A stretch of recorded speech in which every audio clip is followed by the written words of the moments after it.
Hi, everyone. Happy summer reading. Welcome back. It is July 17th, 2020. My name is Patrick, and I'm the information librarian in charge of the young adult collection and programming at the Malden Public Library. This is another part of our online summer reading program's book reviews for 2020. For those of you who missed it, this week was the kickoff event for summer reading. We handed out about 20 free YA fantasy books and handy gift bags that looked just like this guy right here. Inside, there's a number of prizes, some extra goodies. This one has a little booklight in it. And a few select books, a schedule of fantasy books that we've purchased just for this summer. If you missed out on Wednesday, feel free to email me at pbrennan@maldenpubliclibrary.org or call the library at 781-324-0218 and feel free to ask for Patrick. I can make up a bag of these for you, and you can sign up for our summer reading program via the link on our website or down below for Beanstalk. And we can set one of these bags for you outside for contactless pickup at the library, the same way that you would pick up a book or movie or whatever else that you wanted to have on hold. So one of the free books that you can pick up in this bag is an absolute fantasy classic. And it's what I'm here to, I guess, review, but more reminisce over. And that is Wizard of Earthsea by Ursula K. Guin. There are a lot of things that set this book apart from some of the other fantasy novels I'm going to be talking about this summer.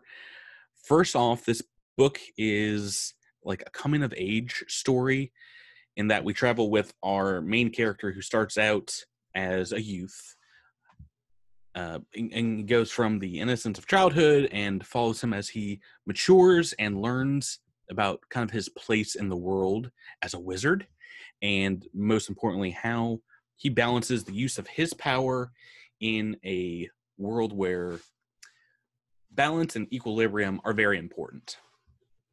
The story starts off with our protagonist as he's first introduced as Dunny, but he begins to learn a little bit of magic from a family member, and soon his adventure kind of takes off as he's taken under the wing of another wizard named Ogion. And this wizard reveals to our main character that his true name is Ged, G-E-D. Earthsea is a mythic fantasy world where magic lies in like the natural phenomena, old world creatures like dragons, and in producing what they call like the true name of a thing.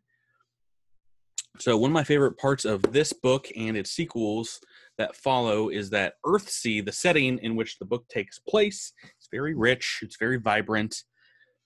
It is a vast series of archipelagos set in a very huge ocean, so it's tons of islands, and there's many depictions of sailing between them and the long distances that kind of separate these peoples on the islands of this world. It makes the locations feel very, very interesting and kind of different from, I guess, what you would consider like a European fantasy novel. So in the story, Ged travels from his homeland of Gaunt, where he tends a flock of goats and begins to learn magic, and goes to the Isle of Roke, where there's basically a magician's university. And to get in, there's this magical door with it's full of riddles. There's other students there that kind of rub them the wrong way. There's a lot of mysteries in the Arcanium. But the main character, like all kind of overzealous students, kind of cuts some corners and gets in a little bit of trouble and has to learn a lesson in a very hard way that kind of takes up the rest of the plot of the book to resolve.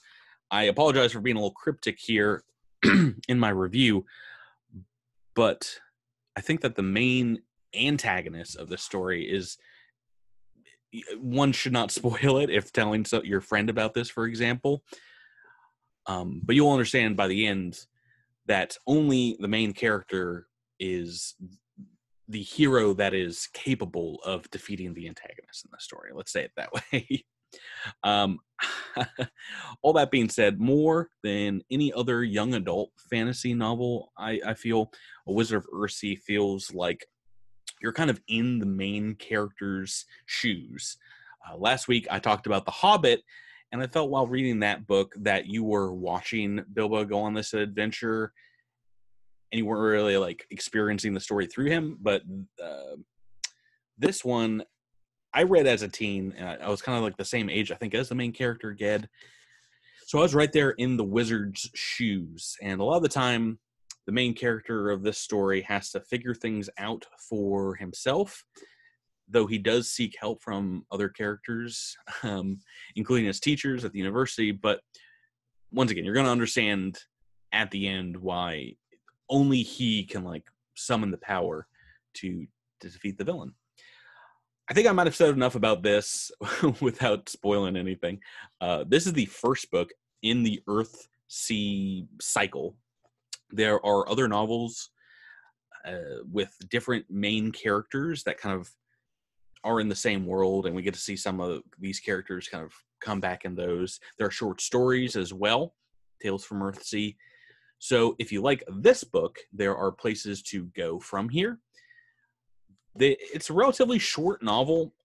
I think you might, the main problem might be you might be able to read it too fast, but if you do, there's other places to go in these sequels. I read this book in 8th grade, but I really think I could have digested it a little bit early. So if you're in 6th or 7th grade and you're looking for a good introductory fantasy novel, I highly recommend this. Of course, I highly recommend all of Ursula K. Le Guin's stories, and if on the back there's a whole section showing some of the other titles here. But if you want other fantasy recommendations, feel free to call the library. I'll ask Rumi. I'll have a few others for you. Anyway, that is going to do it for this review.